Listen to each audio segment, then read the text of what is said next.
మనందరికీ ఇది మ్మ్, చాలా తెలిసిన అనుభవమే. మ్హూ. కొత్త సంవత్సరం వస్తోంది అనగానే. మనలో ఒక కొత్త ఎనర్జీ వస్తుంది. అవును. ఈ సంవత్సరం ఖచ్చితంగా ఇది సాధించాలి అని ఒక కొత్త డైరీలో రాసుకుంటాం, ఒక ప్లాన్ వేసుకుంటాం. ఆ జనవరి మొదటి వారం అంతా భలే ఉత్సాహంగా ఉంటుంది. ఆ తర్వాత ఫిబ్రవరి వస్తుంది, మార్చ్ వస్తుంది. నెమ్మదిగా ఆ డైరీ ఎక్కడో పుస్తకాల కింద ఉండిపోతుంది. మళ్ళీ అదే పాత రొటీన్, అదే పనులు, అదే అలసట. సంవత్సరం చివర్లో చూసుకుంటే ఎక్కడ మొదలుపెట్టామో అక్కడే ఉంటాం. మనసులో ఎక్కడో ఒక చిన్న గిల్ట్. నిజమే. ఇక్కడే అసలు ప్రశ్న. రోజంతా మనం బిజీగా ఉంటున్నాం, ఎన్నో పనులు చేస్తున్నాం, అయినా మనం ముఖ్యమైనవి అనుకున్న లక్ష్యాలు ఎందుకు ముందుకు సాగట్లేదు? సమస్య మన సంకల్పంలో ఉందా, లేక మన ప్రయత్నంలోనా? బహుశా సమస్య ఈ రెండింట్లోనూ కాకుండా మనం సమయాన్ని చూసే విధానంలోనే ఉందేమో. కరెక్ట్. ఈరోజు మనం చర్చించబోయేది సమయం లేకపోవటం గురించి కాదు, మన ఆలోచన విధానంలో ఉన్న ఒక చిన్న ఒక లోపం గురించి. మనం సంవత్సరం అనే 365 రోజుల కాలాన్ని ఒక యూనిట్గా చూడటం వల్లే అసలు సమస్య మొదలవుతుంది. ఓకే. ఈ సుదీర్ఘ ప్రణాళికకు బదులుగా కేవలం 12 వారాలను ఒక సంవత్సరంగా మనం భావిస్తే మన ఫలితాలు ఎలా మారతాయి అనే ఆలోచనను కొంచెం లోతుగా చూద్దాం. వినడానికి చాలా ఆసక్తికరంగా ఉంది. ఎందుకంటే 12 నెలలు అనేది మనకు బాగా అలవాటైన ఆలోచన కదా. అవును. సంవత్సరం అనగానే మన బ్రెయిన్కి ఒక సేఫ్టీ ఫీలింగ్ వస్తుందేమో. అయ్యో, ఇంకా చాలా టైం ఉంది కదా, నెమ్మదిగా చేద్దాంలే అనిపిస్తుంది. ఖచ్చితంగా. ఆ ఆలోచనే మనలో ఉండాల్సిన అత్యవసరాన్ని, ఆ అర్జెన్సీని చంపేస్తుంది. చాలామంది దీన్ని క్రమశిక్షణ లోపమనుకుంటారు. కానీ ఈ బుక్కులో చెప్పేదేంటంటే, ఇది మన సంకల్ప శక్తి సమస్య కాదు, ఇది మన టైమ్లైన్ సమస్య. టైమ్లైన్ సమస్య. అవును. మన మెదడుకి డెడ్లైన్ స్పష్టంగా దగ్గరగా లేనప్పుడు మనం తీసుకునే చర్యలు చాలా బలహీనంగా ఉంటాయి. ఉదాహరణకి, మన ఇళ్లల్లో ఒక పెళ్లి లేదా పెద్ద ఫంక్షన్ ఉందనుకోండి. ఆ, సరే. 3 నెలల సమయం ఉంది అని తెలిసినప్పుడు సన్నాహాలు చాలా నెమ్మదిగా, రిలాక్స్డ్గా సాగుతాయి. నిజమే. చాలా టైం ఉందిలే అనుకుంటాం. అదే ఫంక్షన్కి 2 వారాల మాత్రమే సమయం ఉంటే అమ్మో, ఇంకప్పుడు చూడాలి.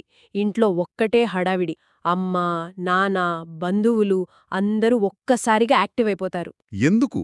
అంతా అదే ఇళ్ళు, అవే మనుషులు.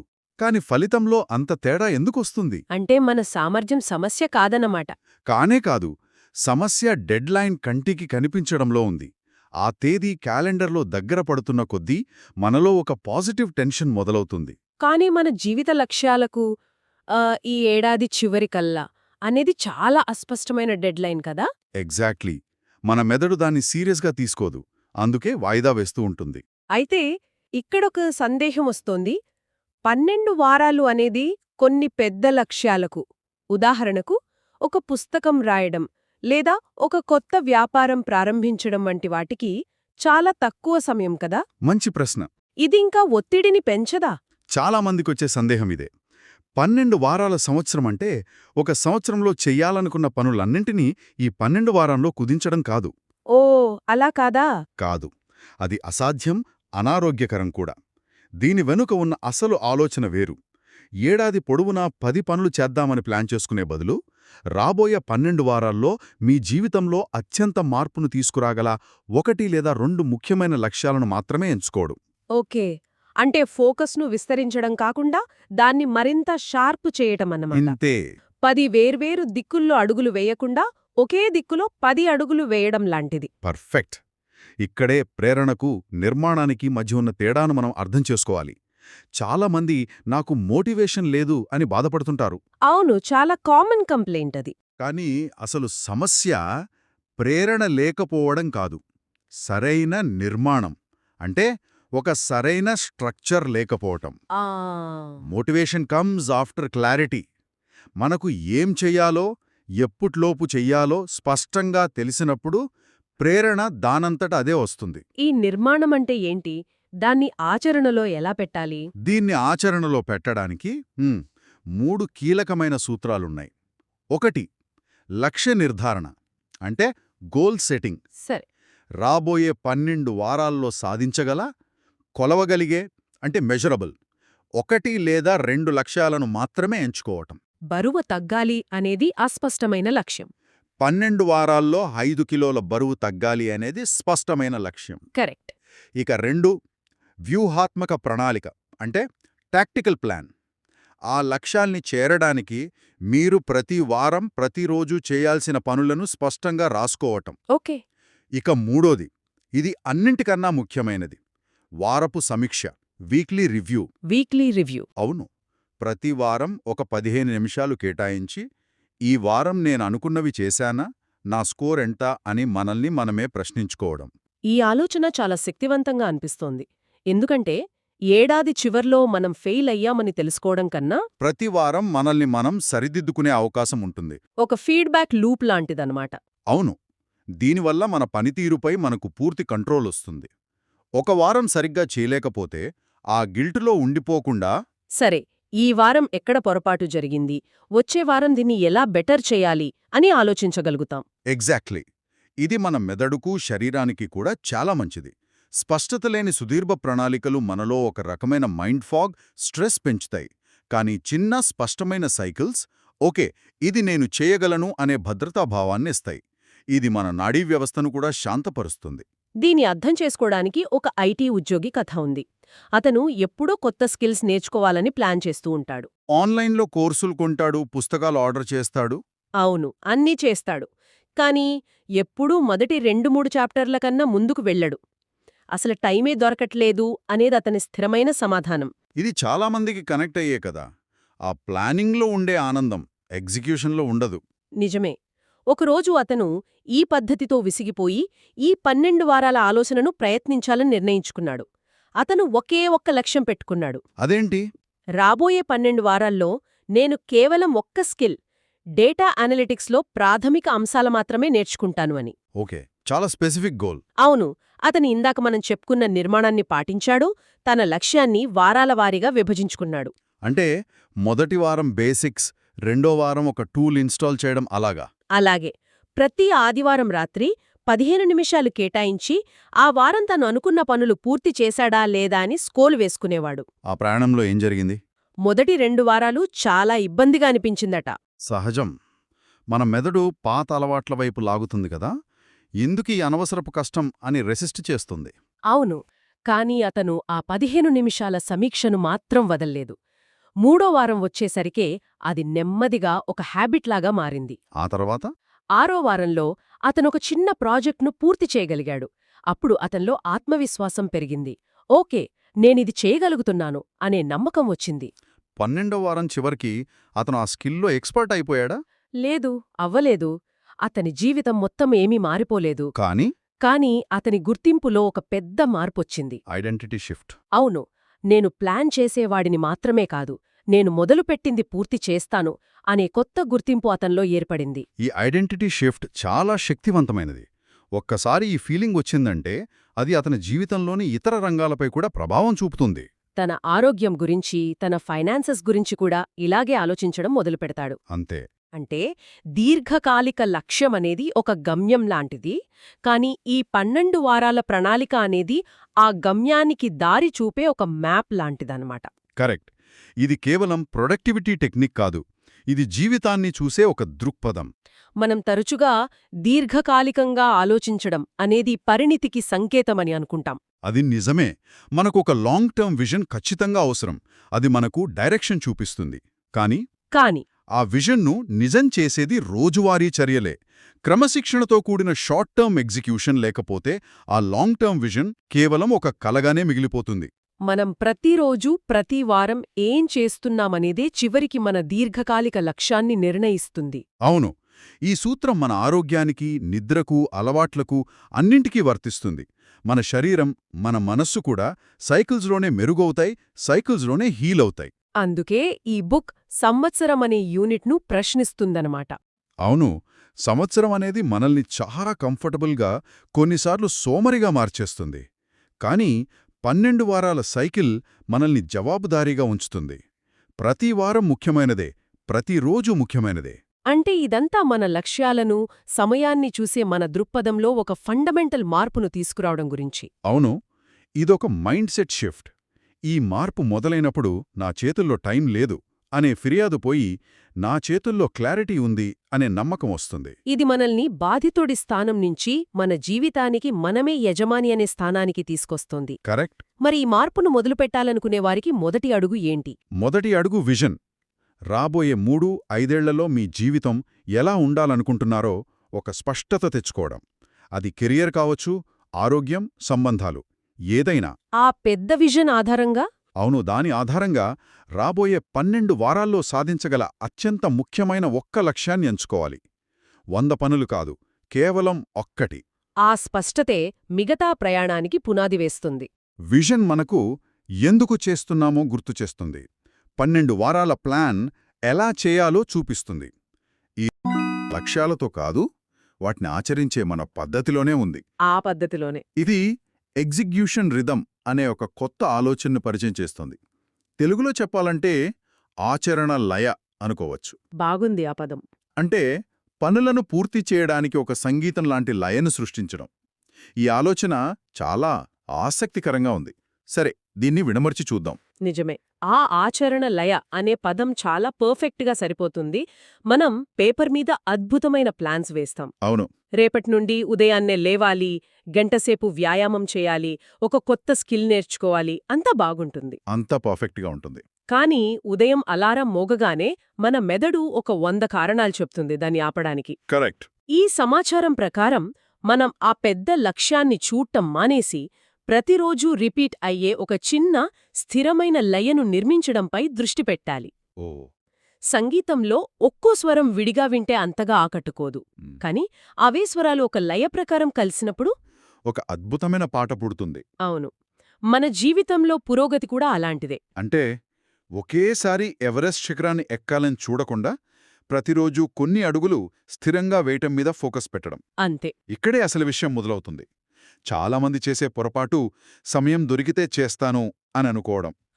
ఇది అందరం అంటాం. కానీ మనందరికీ తెలుసు, సమయం ఎప్పుడూ దొరకదు. కాని ఈ సమాచారం ఇంకో అడుగు ముందుకేసి సమయం దొరకదు కాదు, దాన్ని మనం క్యాలెండర్లో ఒక మీటింగ్లా బ్లాక్ చెయ్యాలి అంటుంది. ఓకే. ఆఫీస్ కల్చర్లో ఇది మనం రోజూ చూసేదే. క్యాలెండర్లో బాస్తో మీటింగ్ ఉంటే దానికి వెళతాం. తప్పకుండా వెళ్తాం. అదే స్నేహితులతో వీలైతే కలుద్దామనుకుంటే అది చాలాసార్లు జరగదు. మీరు చెప్పిన పాయింట్ చాలా ముఖ్యమైనది. ఎందుకంటే మన మెదడుకి దానికి స్పష్టత కావాలి.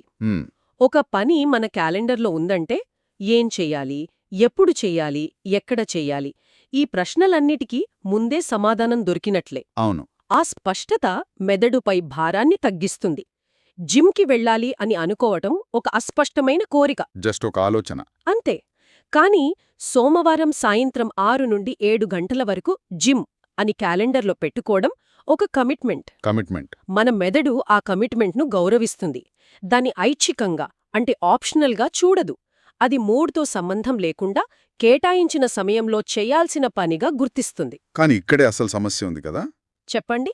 ఆఫీస్ మీటింగ్కు బాస్ ఉంటారు కాబట్టి వెళ్తాం. ఒక జవాబుదారీతనం ఉంటుంది. మన పర్సనల్ జిమ్ అపాయింట్మెంట్కు మనల్ని ప్రశ్నించేవాళ్లు ఎవరు? ఆ స్వీయ జవాబుదారీతనం అంటే సెల్ఫ్ అకౌంటబిలిటీ ఎలా వస్తుంది? కేవలం క్యాలెండర్లో పెట్టుకుంటే సరిపోతుందా? ఇది చాలా మంచి ప్రశ్న. మొదట్లో ఆ క్యాలెండర్ బ్లాక్ అనేది మనకు మనమిచ్చుకునే ఒక నిబద్ధత. ఇక్కడ బాస్ ఎవరూ లేరు, మనమే మనకు బాస్. కరెక్ట్. ఆ అపాయింట్మెంట్ను మనం గౌరవించడం మొదలుపెట్టినప్పుడు మన మీద మనకు గౌరవం పెరుగుతుంది. నేను నాకిచ్చుకున్న మాటను నిలబెట్టుకున్నాను అనే భావన ఆత్మవిశ్వాసాన్నిస్తుంది. ఓకే. కాలక్రమేణా ఆ పని మన గుర్తింపులో భాగంగా మారుతుంది. నేను జిమ్కి వెళ్లే వ్యక్తిని అని మనల్ని మనం చూసుకోవడం మొదలుపెడతాం. మన ఐడెంటిటీలో భాగమవుతుంది. ఎగ్జాక్ట్లీ. అప్పుడు బయట నుండి జవాబుదారితనం అవసరముండదు. ఆ రిథమ్, ఆ లయ మొదలయ్యేదక్కడే. ఓకే. అంటే షెడ్యూల్ చేసుకోవడం అనేది కేవలం పని పూర్తి చేయడానికి మాత్రమే కాదు, మన మీద మనకు నమ్మకాన్ని పెంచుకోవడానికి కూడా. అవును. అయితే ఈ సమాచారం ప్రకారం దీని ప్రభావం అంతకంటే చాలా లోతైనది. ఇది మన నాడీ వ్యవస్థపై అంటే మన నర్వస్ సిస్టంపై నేరుగా ప్రభావం చూపుతుందట. ఒక సింపుల్ షెడ్యూల్ మన బయాలజీని ఎలా ప్రభావితం చేస్తుంది? ఇది చాలా ఆసక్తికరంగా ఉంది. ఖచ్చితంగా. ఇది కేవలం సైకాలజీ కాదు, ఫిజియాలజీ కూడా. మన శరీరం, ముఖ్యంగా మన నాడీ వ్యవస్థ ఎప్పుడూ ఒక ఊహించదగిన వాతావరణాన్ని అంటే ప్రిడిక్టబుల్ ఎన్వైరన్మెంట్ని కోరుకుంటుంది. ఓకే. తర్వాత ఏం జరుగుతుందో తెలియదు అనే అనిశ్చితి దానికి అతిపెద్ద శత్రువు. నిజమే. రోజు మొత్తం ఇప్పుడేం చెయ్యాలి, తర్వాత ఏంటి అనే ఆలోచనలతో గడిస్తే మన శరీరం ఎప్పుడూ ఒక రకమైన అప్రమత్తమైన స్థితిలో ఉంటుంది. అంటే ఒక ఫైట్ ఆర్ ఫ్లైట్ మోడ్లో అన్నమాట. కరెక్ట్. ఇది తెలియకుండానే మనలో దీర్ఘకాలిక ఒత్తిడిని అంటే క్రానిక్ స్ట్రెస్ని పెంచుతుంది. అదే ఒక స్థిరమైన రిథముంటే, అంటే ఉదయం ఎప్పుడు లేవాలి, ఎప్పుడు వ్యాయామం చేయాలి, ఎప్పుడు భోజనం చేయాలి అనే ఒక పద్ధతి ఉంటే అప్పుడు శరీరం రిలాక్స్ అవుతుంది. ఎగ్జాక్ట్లీ. ఎందుకంటే దానికి తర్వాత ఏం జరగబోతుందో తెలుసు. మన మెదడుకు ఒక భద్రతా సంకేతాన్ని పంపుతున్నాం. అంతా కంట్రోల్లోనే ఉంది, ఆందోళన పడాల్సిన పని లేదు అని. నేననుకోవడం కరెక్టేనా? అబ్సల్యూట్లీ. ఆ భద్రతా భావన వచ్చినప్పుడు మన నాడీ వ్యవస్థ రెస్ట్ అండ్ డైజెస్ట్ మోడ్లోకి వెళ్తుంది.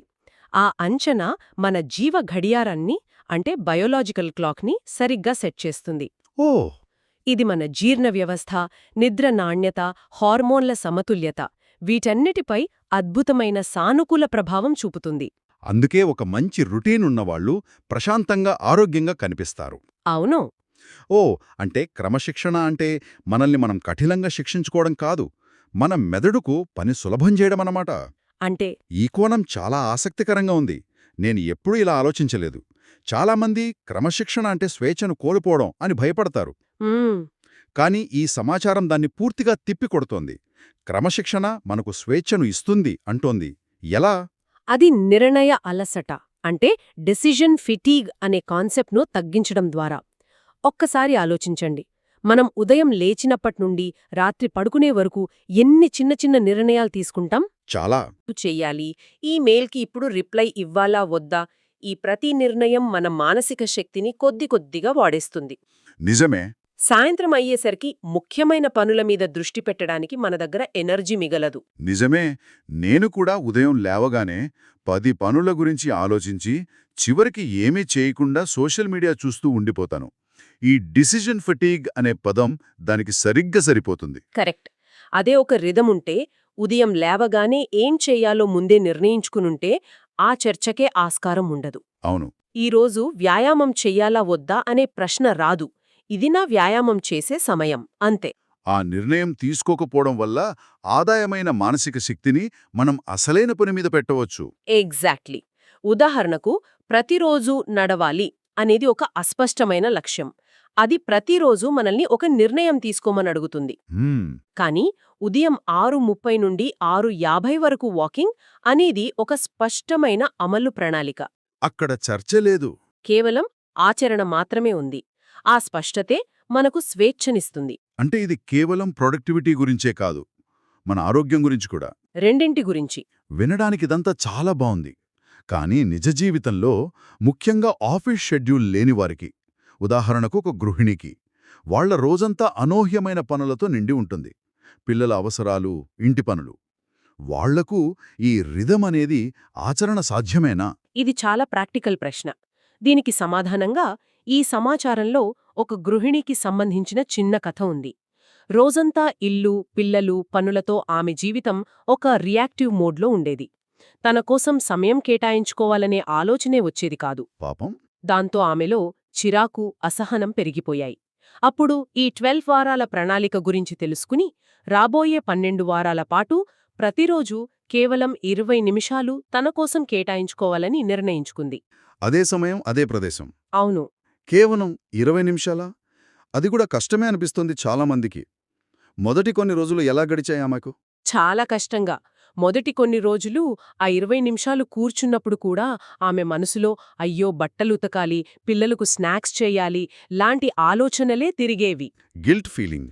అదే, ఇంత పని పెట్టుకుని నాకోసం నేను సమయం తీసుకోవడం స్వార్థం కాదా అనే తీవ్రమైన అపరాధభావం అంటే గిల్ట్ ఆమెను వేధించింది. ఇది చాలామంది మహిళలు ఎదుర్కొనే సమస్య. నిజమే. మనల్ని మనం పట్టించుకోవడం స్వార్థం అనే ఒక ఆలోచన మన సమాజంలో బలంగా పాతుకుపోయింది. అవును. ఆ గిల్ట్ ఫీలింగ్ను దాటుకుని ఆమె ఎలా ముందుకు వెళ్ళింది? ఆమె పట్టు వదల్లేదు. ఇది కేవలం 12 వారాల ప్రయోగం మాత్రమే అని తనకు తాను సర్ది చెప్పుకుంది. ఓకే. ఆ 20 నిమిషాల్లో తనకు నచ్చిన పుస్తకం చదవడం లేదా ప్రశాంతంగా కాఫీ తాగడం ఏదో ఒకటి చేసేది. కొన్ని వారాలు గడిచాయి. నెమ్మదిగా మార్పు మొదలైంది. ఏం జరిగింది? ఆమెలో ప్రశాంతత పెరిగింది, చిరాకు తగ్గింది, ఓపిక పెరిగింది. అయితే ఆశ్చర్యమేమిటంటే ఈ మార్పును ఆమె కంటే ముందే ఆమె కుటుంబ సభ్యులు గమనించారు. వావ్, అదెలా? ఒకరోజు ఆమె భర్త, ఈ మధ్య నువ్వు చాలా ప్రశాంతంగా, సంతోషంగా ఉంటున్నావు, ఏంటి విషయం అని అడిగారట. ఓ. పిల్లలు కూడా అమ్మ ఇప్పుడు మా మీద అరవడం లేదు అని అనడం మొదలుపెట్టారు. అద్భుతం. అప్పుడు ఆమెకర్థమైంది, ఆ 20 నిమిషాలు ఆమె తనకోసం తీసుకున్నప్పటికీ దాని ప్రయోజనం మొత్తం కుటుంబానికి అందుతోందని. కరెక్ట్. ఇదే ఎగ్జిక్యూషన్ రిథం యొక్క శక్తి. అది మనల్ని మార్చడమే కాదు, మన చుట్టూ ఉన్న వాతావరణాన్ని కూడా మారుస్తోంది. చాలా శక్తివంతమైన ఉదాహరణ. అంటే ఆ చిన్న స్థిరమైన పని ఒక అలలాగా ఆమె జీవితంలో మొదలై మొత్తం కుటుంబాన్ని ప్రభావితం చేసింది. అవును. అయితే ఇక్కడే నాకు ఇంకో ప్రశ్న వస్తోంది. ఆవిడ కేవలం ఒక్క లక్ష్యం పెట్టుకుంది, తన కోసం 20 నిమిషాలు. హ్మ్. కాని మనలో చాలామందికి ఒకేసారి 10 లక్ష్యాలుంటాయి. బరువు తగ్గాలి, కొత్త భాష నేర్చుకోవాలి, ప్రమోషన్ తెచ్చుకోవాలి, డబ్బులు ఆదా చేయాలి. ఇలా ఈ రిథం పద్ధతి అన్నింటికీ ఒకేసారి పనిచేస్తుందా? ఇక్కడే ఈ సమాచారం ఒక ముఖ్యమైన హెచ్చరిక ఇస్తుంది. ఒకేసారి ఎక్కువ లక్ష్యాలు పెట్టుకోవడం ఈ పద్ధతిని పూర్తిగా విఫలం చేస్తుంది. ఎందుకు? మన ఏకాగ్రత ఒక టార్చ్ లైట్ లాంటిది. దాన్ని ఒకే వస్తువు మీద పెట్టితే అది స్పష్టంగా కనిపిస్తుంది. కరెక్ట్. అదే కాంతిని 10 వస్తువుల మీద పంచితే ఏదీ సరిగ్గా కనిపించదు. మన ఫోకస్ కూడా అంతే పల్చబడిపోతుంది. Diluted focus. అవును. ముఖ్యంగా 12 వారాలు అనేది చాలా తక్కువ సమయం. అన్నింటినీ అందులో ఇమడ్చలేం. కానీ మనకన్నీ కావాలి కదా, అన్ని రంగాల్లోనూ మెరుగుపడాలి అనుకుంటాం. దేన్ని వదిలిపెట్టాలి, దేన్ని ఎంచుకోవాలి అనేది ఒక పెద్ద సవాలు. నిజమే. ఇక్కడే అసలైన క్రమశిక్షణ అవసరం. ఏకాగ్రతకు త్యాగం అవసరం. ఒకదాన్ని ఎంచుకున్నామంటే మిగతా వాటిని తాత్కాలికంగా పక్కన పెట్టగలగాలి. ఆరోగ్యం కోణంలో చూస్తే 10 లక్ష్యాల గురించి నిరంతరం ఆలోచించడమంటే మన మెదడులో 10 ట్యాబ్స్ ఓపెన్ చేసి ఉంచడం లాంటిది. అది విపరీతమైన మానసిక ఒత్తిడిని సృష్టిస్తుంది. కోలుకోవడానికి అంటే రికవర్ అవ్వడానికి ప్రాధాన్యత ఇవ్వలేదు. అందుకే తక్కువ లక్ష్యాలు, స్పష్టమైన రిథం ఇదే మంచి ఫలితాలని ఇస్తుంది. అంటే ఒక 12 వారాల సైకిల్లో ఆరోగ్యం మీద దృష్టి పెట్టి అది ఒక అలవాటుగా మారిన తర్వాత అడత్త 12 వారాల్లో కెరియర్ లేదా నైపుణ్యం మీద పెట్టడం బెటర్ అంటారా? ఖచ్చితంగా. అలా ఒకదాని తర్వాత ఒకటి చేయడం వల్ల పురోగతి స్పష్టంగా కనిపిస్తుంది, ఆత్మవిశ్వాసం పెరుగుతుంది, ఒత్తిడి తగ్గుతుంది. అన్నీ చెయ్యాలి అనే భారం నుండి ఈ ఒక్కదాన్ని బాగా చెయ్యాలి అనే స్పష్టత వస్తుంది. ఈ 12 వారాలు అనే ఆలోచనలో ఇంకో మానసిక ప్రయోజనం కూడా ఉన్నట్లుంది. జీవితాంతం ప్రతిరోజూ జిమ్కెళ్ళాలి అని అనుకుంటే అది ఒక పెద్ద శిక్షలా అనిపిస్తుంది. మనసు భయపడుతుంది. నిజమే. బహుశా అందుకే న్యూ ఇయర్ రెజల్యూషన్స్ జాన్యువరి 3వ వారం కల్లా ఆగిపోతాయేమో. అవును. ఆ జీవితాంతం అనే పదం చాలా భయపెడుతుంది. కానీ కేవలం రాబోయే 12 వారాలు అని ఆలోచించినప్పుడు మనసు తేలిక పడుతుంది. హమ్మయ్యా అనిపిస్తుంది. అది ఒక ప్రయోగంలా, ఒక ఛాలెంజ్లా అనిపిస్తుంది. సరే, ఈ 12 వారాలు ట్రై చేసి చూద్దాం, నచ్చితే కొనసాగిద్దాం, లేకపోతే లేదు అనుకున్నప్పుడు మొదలు పెట్టడం చాలా సులభమవుతుంది. అంటే ఆ చిన్న కాల పరిమితి దాన్ని నిర్వహించగలిగేలా చేస్తుంది. నేను దీన్ని చేయగలను అనే నమ్మకాన్నిస్తుంది. ఆ నమ్మకం, ఆ ఫీలింగ్ ఆఫ్ కంట్రోల్ చాలా శక్తివంతమైనది. మన జీవితం మన చేతుల్లోనే ఉందనే ధైర్యాన్నిస్తుంది. నిజమే. ఎందుకంటే మనం ముందే చర్చించుకున్నట్లు మన శరీరం ఒత్తిడికి కాదు, భద్రతకు స్పందిస్తుంది. కరెక్ట్. ఒక పనిని మనం చెయ్యగలమని నమ్మినప్పుడు మన నాడీ వ్యవస్థ ప్రశాంతపడుతుంది. అప్పుడు మనం దాన్ని ఇంకా సమర్థవంతంగా చేయగలుగుతాం. అంటే ఇక్కడ మనం పెద్ద కలలను వదిలేయడం లేదు. లేదు. వాటిని ఆచరణ సాధ్యమైన చిన్న చిన్న భాగాలుగా విభజిస్తున్నాం. ఒక పెద్ద ప్రయాణాన్ని రోజువారీ అడుగులుగా మారుస్తున్నాం. పర్ఫెక్ట్. కాబట్టి అంతిమంగా మనం గ్రహించాల్సిందేమిటంటే, మనం ఎంత పెద్ద లక్ష్యాన్ని నిర్దేశించుకున్నామనేదానికంటే దాన్ని చేరుకోవడానికి ఎలాంటి ఆచరణాలయను నిర్మించుకున్నాం అనేది చాలా ముఖ్యం. అవును. ఆ రిథం మనల్ని లక్ష్యం వైపు నడిపించే వాహనం లాంటిది. అది ఒత్తిడిని తగ్గించి పురోగతిని సాధ్యమయ్యేలా చేస్తుంది. ఖచ్చితంగా. అయితే ఇది మొదటి దశ మాత్రమే. ఓ. కేవలం ఒక రిథంను నిర్మించుకుంటే సరిపోదు. ఈ సమాచారం చివర్లో ఇంకొక పొర అంటే లేయర్ ఉందని సూచిస్తుంది. ఏంటదు? ఒక పద్ధతిని మొదలుపెట్టడం సులభమే, కానీ దాన్ని నిలబెట్టుకోవడంలోనే అసలైన సవాలుంటుంది. నిజమే. అందుకే కేవలం రిథంను సెట్ చేయడమే కాదు, దానికి జవాబుదారీతనం అంటే అకౌంటబిలిటీ, నిజాయితీ మరియు స్వీయ సమీక్ష అంటే సెల్ఫ్ రివ్యూ వంటివి కూడా అత్యంత ముఖ్యమని చెబుతుంది. ఓకే, ఆ పదాలు వినడానికి బాగున్నాయి, కానీ ఆచరణలో వాటి అర్థమేంటి? ఉదాహరణకు స్వీయ సమీక్ష అంటే ఈ వారం నేను అనుకున్నది చేశానా లేదా అని టిక్ పెట్టుకోవడమేనా? అంతకంటే లోతైనది. కేవలం చేశామా లేదా అని కాకుండా ఎందుకు చెయ్యలేకపోయాను అని నిజాయితీగా ప్రశ్నించుకోవడం. మనల్ని మనం ప్రశ్నించుకోవడం. అవును. నా ప్రణాళికలో ఏమైనా లోపముందా? నా అంచనాలు మరీ ఎక్కువగా ఉన్నాయా? నాకు అడ్డు వస్తున్నదేంటి? అని మనల్ని మనం విశ్లేషించుకోవడం. మనల్ని మనం మోసం చేసుకోకుండా, మన బలహీనతలను అంగీకరించి, వాటిని సరిదిద్దుకోవడానికి ప్రయత్నించడమే నిజమైన స్వీయ సమీక్ష. అది ఆలోచించాల్సిన ముఖ్యమైన ప్రశ్నలు లేవనెత్తుతుంది. ఒకసారి మనం ఒక రిథంను అలవాటు చేసుకున్నాక, ఆరంభంలో ఉన్న ఉత్సాహం తగ్గినప్పుడు, ఎవరూ చూడనప్పుడు కూడా దానికి కట్టుబడి ఉండేలా చూసుకోవడం ఎలా? హ్మ్. మనల్ని మనం మోసం చేసుకోకుండా, ఆ నిజాయితీతో కూడిన స్వీయ సమీక్షను మన జీవితంలో భాగంగా ఎలా మార్చుకోవాలి? దీని గురించి శ్రోతలు ఆలోచించవచ్చు.